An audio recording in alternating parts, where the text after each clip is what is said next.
పటాన్చెరు నియోజకవర్గం చిట్కుల్ గ్రామంలో మెదక్ కాంగ్రెస్ ఎంపీ అభ్యర్థి నీలం మధును బలపరుస్తూ పార్లమెంట్ స్థాయి ముఖ్య నాయకుల సమావేశం నిర్వహించారు.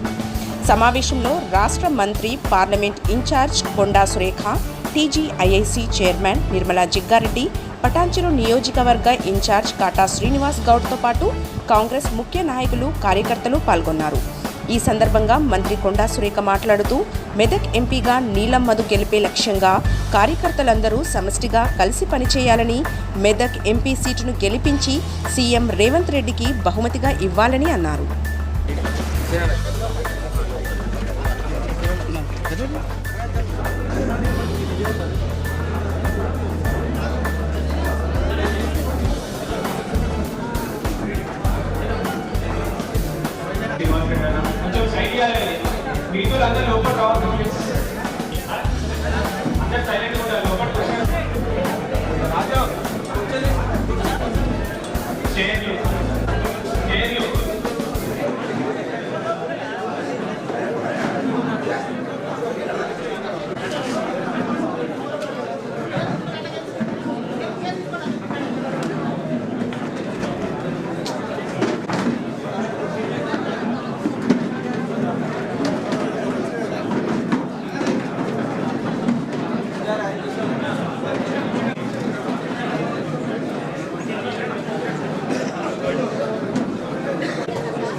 చాలా సేపటి నుంచి మీడియా మిత్రులు ఎదురు చూస్తూ ఉన్నారు. అది వినపడ్డట్టుగా మీరు అందరూ కూడా సహకరించాలని విజ్ఞప్తి చేస్తూ ఉన్నాను. ఎవరు మాట్లాడుతున్నా ప్లీజ్.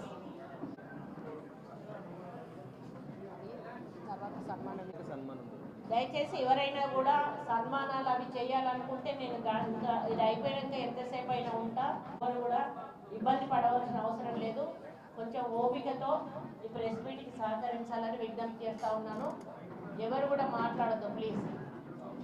నాకైతే ఏం రాలేదు లేదు, నేను నిన్ననే చెప్పినా కదా, ఆయన ఇష్టం, అది ఎవరి ఇష్టం వాళ్ళది. మనది ఏదంటే ప్రజాస్వామ్యం ఉన్నటువంటి దేశం, ఎవరు ఏమైనా చేసుకోవచ్చు, మాట్లాడే హక్కు ఉన్నది. నువ్వు చెప్పిన దానికి నేను కౌంటర్ మాట్లాడినా, నేను మాట్లాడిన కౌంటర్ నీకేమైనా బాధ అనిపిస్తే నువ్వు చెప్పు, నువ్వు చేసుకో. తర్వాత మేమేం చేయాలో మేము చేసుకుంటాం అంతే. దాంట్లో ఏం బాధపడేది ఏం లేదు. ఉన్నది ఉన్నట్టుగా మాట్లాడతాను. నేను ఏదున్నా కూడా ఓపెన్గా మాట్లాడతాను, లోపల దాచుకోవాల్సిన అవసరం లేదు. నువ్వు నోరు దగ్గర పెట్టుకో, మంచిది అని చెప్పాను నేను. ఆయన నోరు దగ్గర పెట్టుకుంటే ఆయనకేం మంచిది, లేకపోతే ఆయన మాట్లాడితే మేము కూడా మాట్లాడతాం. ఓకేనా? Thank you.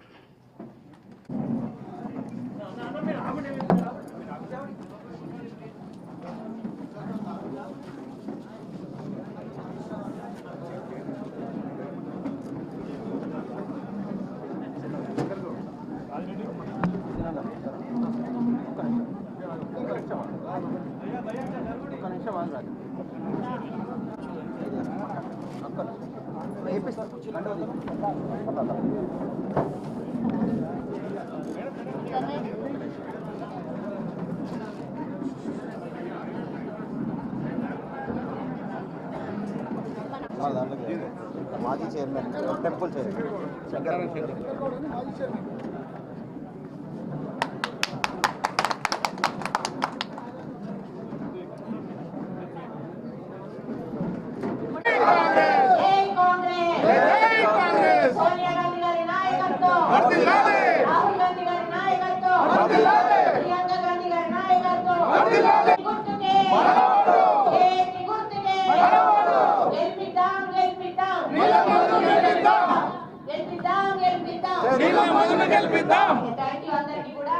ఇదే రోజు ఇప్పటికేనా?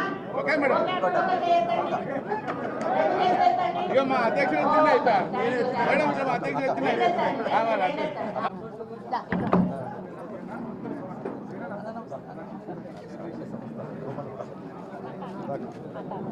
పట్టండి అమ్మ చేతులు పట్టండి అన్న తినన్న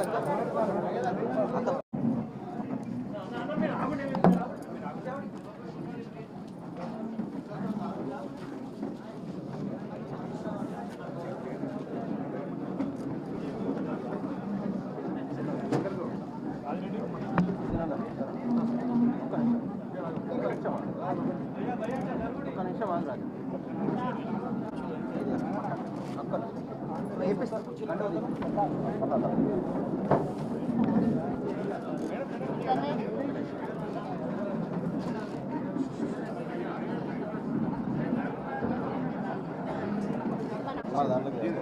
మాజీ చైర్మన్ టెంపుల్ చైర్మన్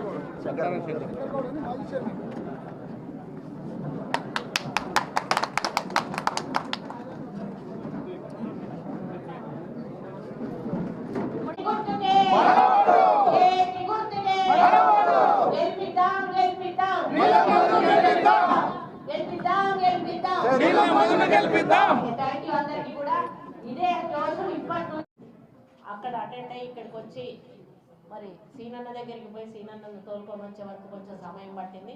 అన్యదా భావించవద్దని ముందుగా మీ అందరికీ ఫస్టే ఇబ్బంది పెట్టినందుకు క్షమించాలని విజ్ఞప్తి చేస్తూ ఉన్నాను. ఈరోజు నన్ను మెదక్ పార్లమెంట్ ఇన్ఛార్జిగా ముఖ్యమంత్రి గారు నన్ను నియమించడం జరిగింది. ఈరోజు ప్రెస్ మీట్ పెట్టి ఈ వేదిక మీద నుంచి క్యాండిడేట్ పరిచయంతో పాటు రేపు ఏ విధంగా మేము ప్రచారంలో ముందుకెళ్తాము అనేటువంటి దిశానిర్దేశం చేయడానికి మా ఇన్ఛార్జీలందరినీ నాయకులందరినీ కూడా కోఆర్డినేషన్ చేస్తూ ముఖ్య నాయకుల సమీక్ష సమావేశం ఈరోజు నిర్వహించడం జరిగింది. దాంట్లో మొదట మీ ప్రెస్ను అడ్రస్ చేసినాక తర్వాత మా నాయకులతో మేము మాట్లాడుకోవడం జరుగుతుంది అనే సందర్భంగా తెలియజేస్తూ ముందుగా మరి నీలం మధు ముదిరాజు గారు మెదక్ ఎంపీ పార్లమెంటు సభ్యుడిగా వారిని పార్టీ నియమించినందుకు వారికి ముందుగా కంగ్రాచులేషన్స్ చెప్తా ఉన్నాను. మరి దాని తర్వాత కాట శ్రీనివాస గౌడ్ గారికి కూడా ఆహ్వానం పలుకుతా ఉన్నాను. ఎందుకంటే వారు మొన్న జరిగినటువంటి ఎలక్షన్లలో మధు గారి వల్ల నష్టపోయారు, కష్టపడ్డారు, బాధపడ్డారు. ఆ బాధ ఏంటో ఒక రాజకీయ నాయకురాలుగా నాకు తెలుసు. అయినా కూడా ఆయన పార్టీ కోసం, పార్టీ గెలుపు కోసం కృషి చేస్తానని చెప్పి ఎంతో పెద్ద మనసుతో వాళ్ళ మిసెస్ సుధా గారు కూడా మాట్లాడారు. ఇద్దరు కలిసి వాళ్ళ నాయకులతో కార్యకర్తలతో ఈ కార్యక్రమానికి వచ్చినందుకు వారికి కూడా ప్రత్యేక ధన్యవాదాలు. ఇక జిల్లా అధ్యక్షులు వేదిక మీద ఉన్నటువంటి మరి నిర్మలక్కకి ఇంకెవరున్నా ఆంజనేయుల గౌడ గారికి, నర్సారెడ్డి గారికి, ముగ్గురికి జిల్లా అధ్యక్షులకు, అదేవిధంగా సిద్దిపేట హరికృష్ణ ఇన్ఛార్జ్ గారికి, గజ్వేల్ నర్సారెడ్డి గారికి, రోహిత్ రెడ్డి గారు రాలేదు, మరి సంగారెడ్డి సోదరులు జగ్గారెడ్డి అన్న బదులు వచ్చింది. అదేవిధంగా పటాన్చెరు సీనన్నకి ఆల్రెడీ చెప్పేశాను. దుబ్బాక శ్రీనివాసరెడ్డి గారికి, నర్సాపూర్ రావుల రాజిరెడ్డి గారికి అందరికీ కూడా ఆహ్వానం పలుకుతూ వేదిక మీద ఉన్నటువంటి ముఖ్య నాయకులకు, ఈ కార్యక్రమంలో పాల్గొన్న ప్రతి ఒక్క కార్యకర్తకు కూడా మరి హృదయపూర్వక ధన్యవాదాలు తెలియజేసుకుంటూ ఈ పదకొచ్చి రేపు మధు గారి గెలుపు కోసం మా వంతు కృషిని అందిస్తామని చెప్పి వారు చెప్పడం జరుగుతుంది. అలాగే వేదిక మీద ఉన్న ఇన్ఛార్జీలందరికీ కూడా విజ్ఞప్తి చేస్తూ ఉన్నాను, ఈ రోజు నుంచి ఎవరు కూడా నిద్రపోవద్దు. దయచేసి ఎలక్షన్స్ అయి రిజల్ట్ వచ్చినప్పుడు మనం ఇక్కడ మెదక్ క్యాండిడేట్ను గెలిపించే వరకు కూడా మనం అహర్నిశలు పని చేయాల్సిన అవసరం ఉందని చెప్పి చెప్తా ఉన్నాను. ఓవర్ కాన్ఫిడెన్స్లోకి ఎవ్వరు కూడా వెళ్ళొద్దు. మనము ఓడిపోతామేమో, గెలవాలి అన్నటువంటి పద్ధతిలోనే పోవాలి, కానీ మనం గెలుస్తూ ఉన్నాము ఇంకా మెజారిటీ కావాలన్నటువంటి ఆలోచన మనకు రావద్దు. కాబట్టి మీరు రాత్రి భవలు నాయకులను, కార్యకర్తలను కోఆర్డినేషన్ చేసుకొని మీరందరూ కూడా ముందుకు నడిచి మీ నియోజకవర్గాల్లో మెజారిటీని పెంచే దిశగా వెళ్ళాలని విజ్ఞప్తి చేస్తూ ఉన్నాను. ఇక్కడున్న కార్యకర్తలకు కూడా చెప్తా ఉన్నాను, మీరు కూడా ఆదమరవద్దు. మీరు ఆదమరిచితే నష్టం కలిగేది పార్టీకి. కార్యకర్తలు ఈరోజు ఒక మాకు చెట్టు కొమ్మలు మేమైతే మీరు కూకటి వేళ్ళ లాంటి వాళ్ళు, మీరు వేళ్ళు గట్టిగా ఉంటేనే చెట్టు గట్టిగా ఉంటుంది. మేము కొమ్మలు లాంటి వాళ్ళం కాబట్టి కాంగ్రెస్ పార్టీ చెట్టు లాంటిది. మీరు కూకటి వేళ్ళ లాంటి వాళ్ళు, మీరు గట్టిగా ఉన్నప్పుడే పార్టీ గట్టిగా ఉంటుంది, మేము గట్టిగా ఉంటాం. కాబట్టి మీరందరూ కూడా గట్టిగా పనిచేయాలని చెప్పి రిక్వెస్ట్ చేస్తూ ఉన్నాను. ఇకపోతే ఈరోజు ముఖ్యమంత్రి గారి ముందు మేము మాట్లాడినప్పుడు వారు రేపు ఎల్లుండి 6వ తేదీన జరిగేటువంటి రాహుల్ గాంధీ గారి తుక్కుగూడ మీటింగ్ ఏదైతే కేంద్ర ప్రభుత్వం అధికారంలోకి వస్తే మేనిఫెస్టో ఏదైతే ప్రవేశపెట్టబోతుందో దాన్ని మన తెలంగాణను కేంద్రంగా తీసుకొని ప్రవేశపెట్టడం నిజంగా గర్వకారణం. ఆ తుక్కుగూడ కార్యక్రమంలో మరి ఏ విధంగా మరి ఏ నియోజకవర్గాల నుంచి ఎంతమందితో మరి సభకు తరలించాలనే విషయం మీద కూడా వారు ఆదేశించడం జరిగింది. మీతో మాట్లాడిన తర్వాత మేము ఆ కార్యక్రమం కూడా మీటింగ్ పెట్టుకొని డిస్కస్ చేసుకోవడం జరుగుతుంది. దాని తర్వాత నియోజకవర్గ కమిటీలు కానీ, మండల కమిటీలు కానీ, బూత్ కమిటీలు కానీ ఇవన్నీ కూడా ఆర్గనైజ్ చేసుకొని మరి ఏ విధంగా సోషల్ మీడియా ద్వారా మన ప్రచార కార్యక్రమం నిర్వహించాలి.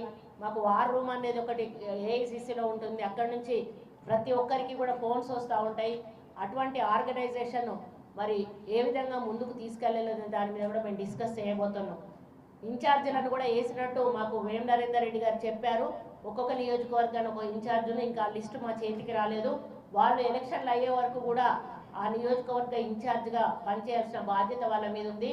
పార్లమెంట్ ఇన్ఛార్జిగా నేను ఇక్కడ ప్లస్ మా వరంగల్ పార్లమెంట్ మీద కూడా కొంత కాన్సన్ట్రేషన్ చేయాల్సిన అవసరం ఉంది. కాబట్టి నేను మ్యాక్సిమం మెదక్ మీద కాన్సన్ట్రేట్ చేస్తూ మరి వరంగల్కు కూడా వెళ్ళి వస్తూ అక్కడ కావ్య గెలుపు కోసం కూడా కృషి చేయాల్సిన బాధ్యత నా మీద ఉంది. కాబట్టి మరి నేను లేని సమయంలో ఇక్కడ నాయకులు, కార్యకర్తలు, క్యాండిడేటు, ఇన్ఛార్జులు, డిసిసి ప్రెసిడెంట్స్ అందరూ కూడా కోఆర్డినేషన్ తోటి.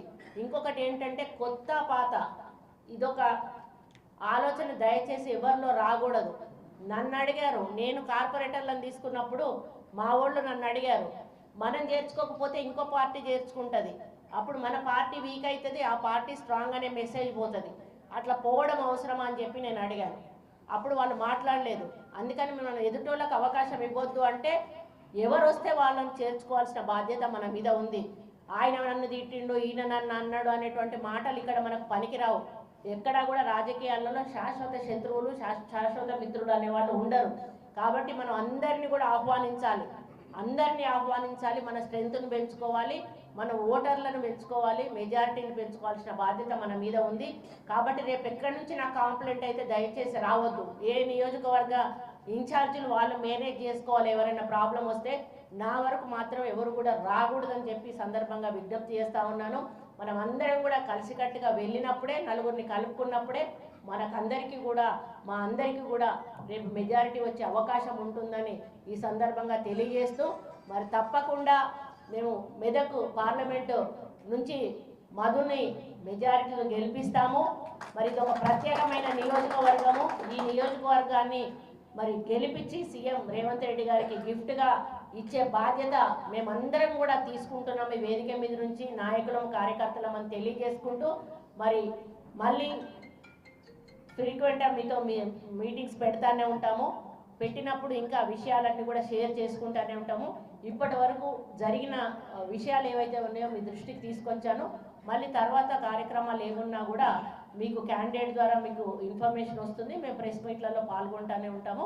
కాబట్టి మీ అందరి సహకారం కూడా, ఎందుకంటే ప్రెస్ వాళ్లకు ఈ గత ప్రభుత్వంలో ఏం న్యాయం జరగలేదు. రాజశేఖర్ రెడ్డి గారు ఉన్నప్పుడు జరిగింది, తర్వాత మీకు 100 మాటలు చెప్పిండు. కానీ మరి ఇంతకు ఆయన గజ్వేల్ కాన్స్టిట్యున్సీలో ప్రెస్ వాళ్ళకన్నా ఏమన్నా ఇండ్లు ఇచ్చిండో ఇవ్వలేదో నాకైతే తెలియదు. మొత్తం డబుల్ బెడ్రూమ్ ఇల్లు ఇస్తా అన్నాడు.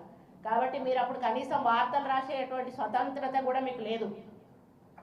ఈరోజు మేము రేవంత్ రెడ్డి గారు ఒకటే మాట చెప్తాను, రాయాలి. మీరు రాస్తేనే మాకు తెలుస్తుంది మా లోపం ఏంటి, మా అడ్మినిస్ట్రేషన్లో ఏం లోపం ఉంది, ఏ డిపార్ట్మెంట్లో ఏం లోపం ఉంది అనేది మాకు తెలిసినప్పుడు మేము సరిదిద్దుకుంటాం. ఆ స్వేచ్ఛ ఈరోజు పత్రికా సోదరులకు వచ్చింది. కాబట్టి ఎవరు గెలిస్తే రాష్ట్రానికి న్యాయం జరుగుతుంది, ఎవరు గెలిస్తే రాష్ట్రానికి నష్టం జరుగుతుంది మాకంటే ఎక్కువ మీకే తెలుసు. కాబట్టి మీ సహకారం కూడా మాకు ఎల్లవేళలా ఉంటుందని కోరుకుంటూ సెలవు తీసుకుంటాను. Thanks for watching NV News. Please like, share, and don't forget to comment. Please subscribe our channel and press bell icon.